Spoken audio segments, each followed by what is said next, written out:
Manang natin sinaan.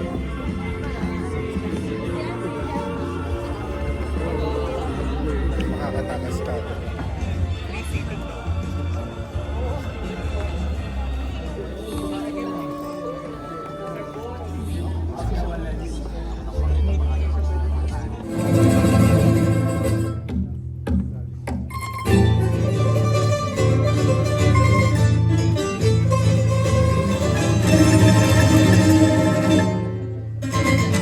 Please join me in welcoming to once again celebrate our culture and our heritage. Ladies and gentlemen, the CEU Folk Dance Troupe.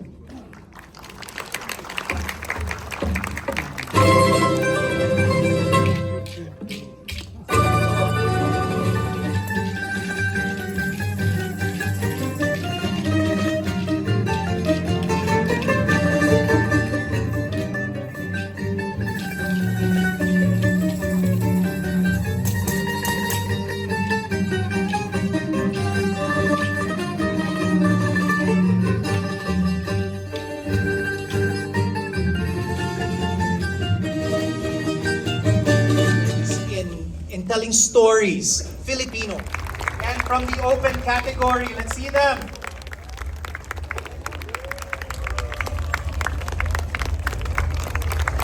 Congratulations to all of you. And of course, to our full-length films. Enlightened by the powerful stories brought to life on screen. Last May, now, for the documentary students, 46 submitted, 11 are finalists. And co-founder of Sinag Maynila, Mr. Wilson Tieng.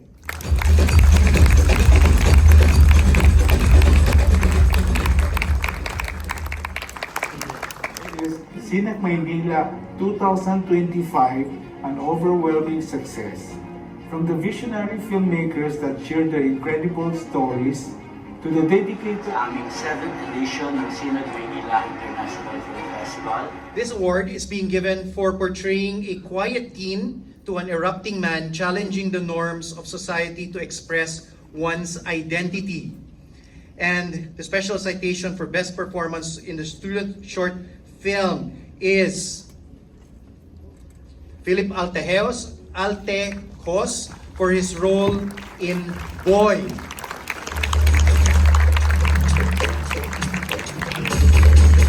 Is Philip here?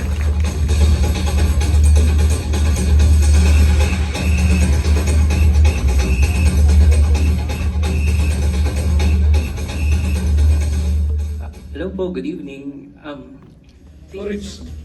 Courage to tell a story of a father and a son, separated by political beliefs, but bound by their mutual desire to stay. The prize is given to Walahanon, or left.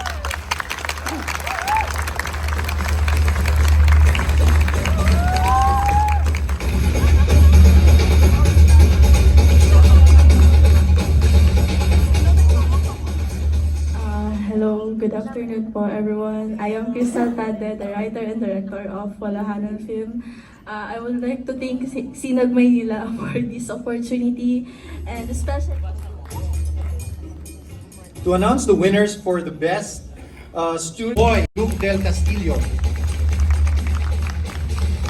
Sabalong at Sidoro by Jenser Recosana.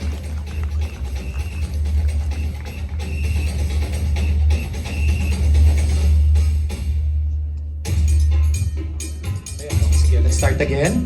By Luke Salazar. Buhok. Boy by Luke Del Castillo. Sabalong at Sidoro by Jenser Recosana. Sahumba Nimo by Allen Joshua Trinidad. Taga-Taga by Trini Archie Garcia. And Walahanon by Christy K. Tadle.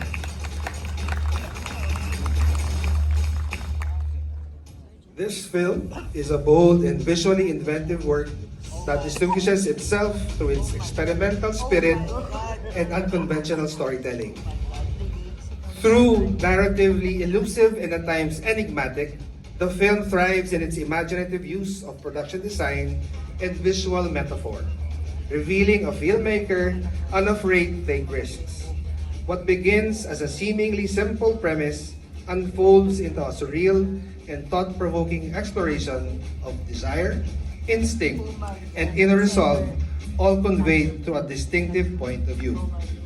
The jury recognizes the filmmaker's courage and artistic vision, delivering a work that, though imperfect, is strikingly original, in a category often defined by safe choices. This film reminds us that cinematic growth comes not only from mastery, but from audacity, creativity, and experimentation. And the best short film in the student category, from Set B, Taga Taga, Praying Mantis.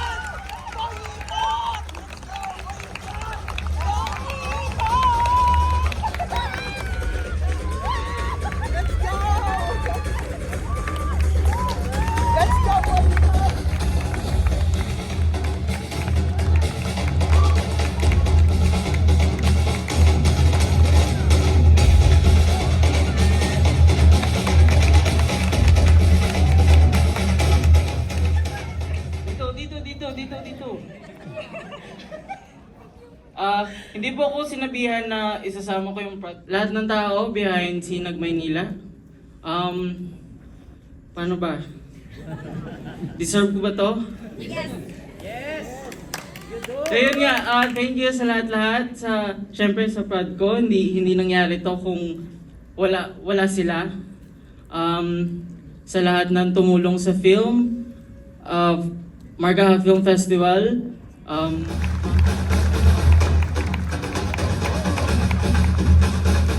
Was in Leyte through the eyes of a child who didn't lose his sense of wonder and enchantment despite losing everything, even his best friend, due to the typhoon, for the creative use of animation to tell the story of our people who must fight every day to survive, trying to find a glimmer. Those two, naghahanaw ng mga aninipot.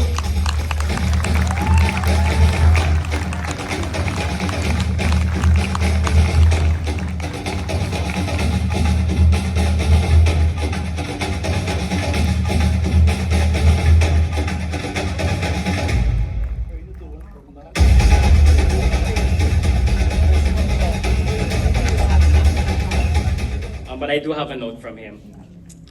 First of all, I want to thank God and give glory to Him for this award. My deepest gratitude to the jury. And the nominees, ladies and gentlemen, for Best Short Film in the open category are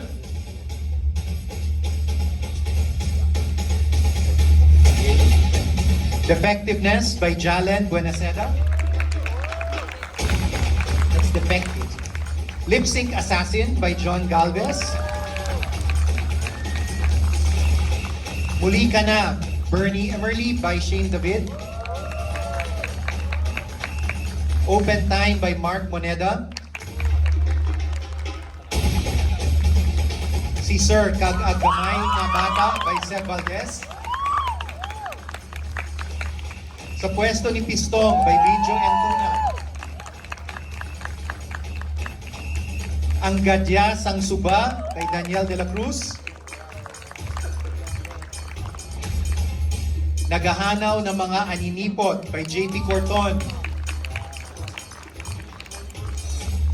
And Walk with Jesus by Red Honorides.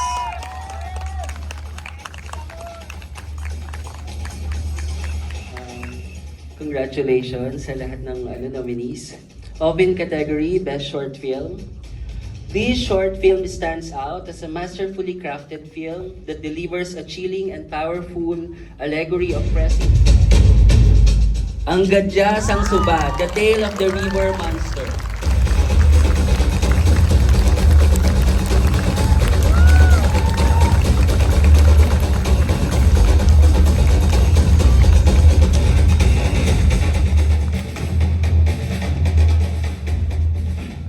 Wala na itong bawian ha.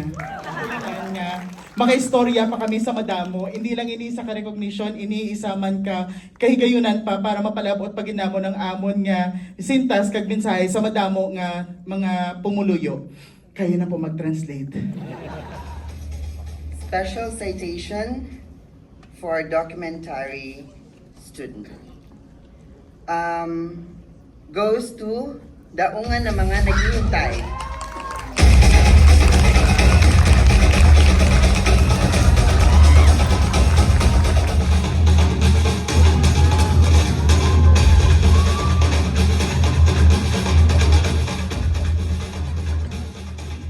Hello po, I'm Carla RV, the director of Daungan ng mga naghihintay. And maraming salamat po sa pag-recognize ng aming documentary. Talaga po namin expect, so wala po kami na-prepare na any speech. Una-una,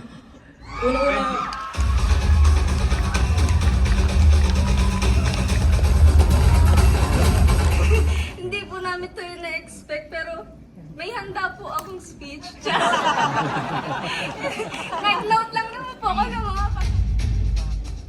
Sa wakas kasama. Finally, with you.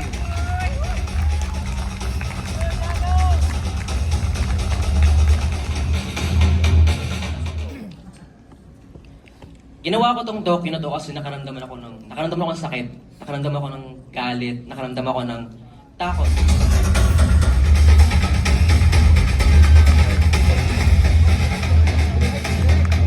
Sa pangalawang pagkakataon, finally napalabas sa inyo. Dahil noong 2020, papalabas na at biglang nag-pandemic. So finally, salamat.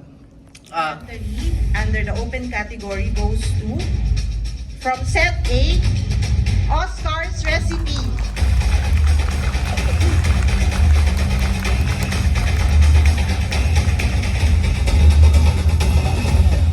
And medyo mixed emotions ako kasi first, sobrang saya namin kasi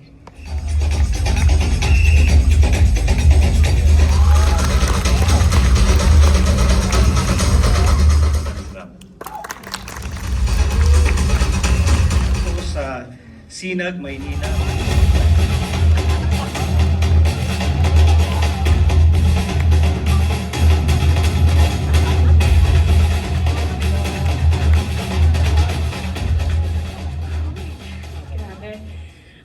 thank you Lord, of course. Iba ka, nag-iisa ka talaga. Of course, sa lahat po ng bumubuo for me. Here are the finalists for full-length feature category. Altar Boy.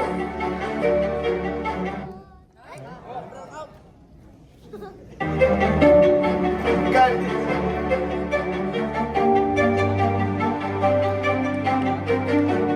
Chungu.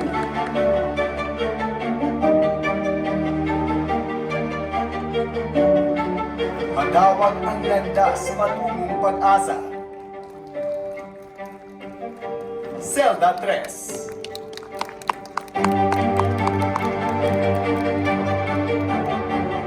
Sinag Maynila 2025. Sine lokal, pang internasyonal. Goes to Zelda 3.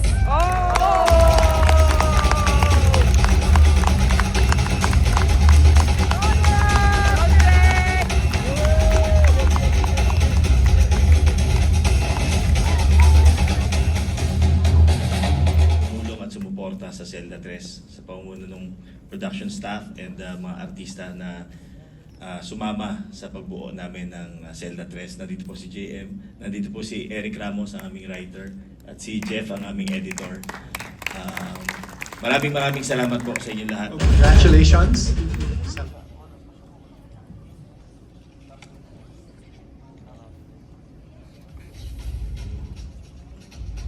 Best Director is proud to present Topeli for Jongbu.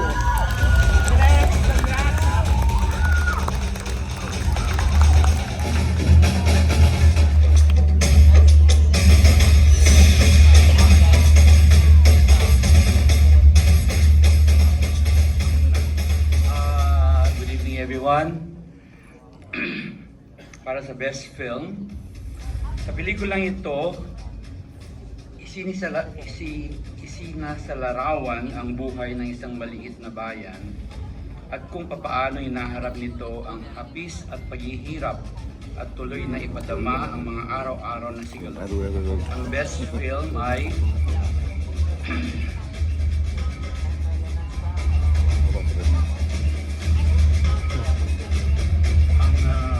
Best film ay Madawak ang Landas.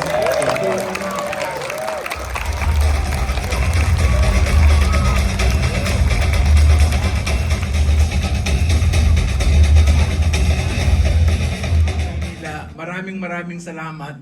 Sana maraming taon pa ang magawa ng Sinag Maynila at ating ipagmalaki ang Sinag Maynila sa kanilang ginagawa para Direk Dante, salamat. Wilson, salamat. Salamat. Sige, babalik natin.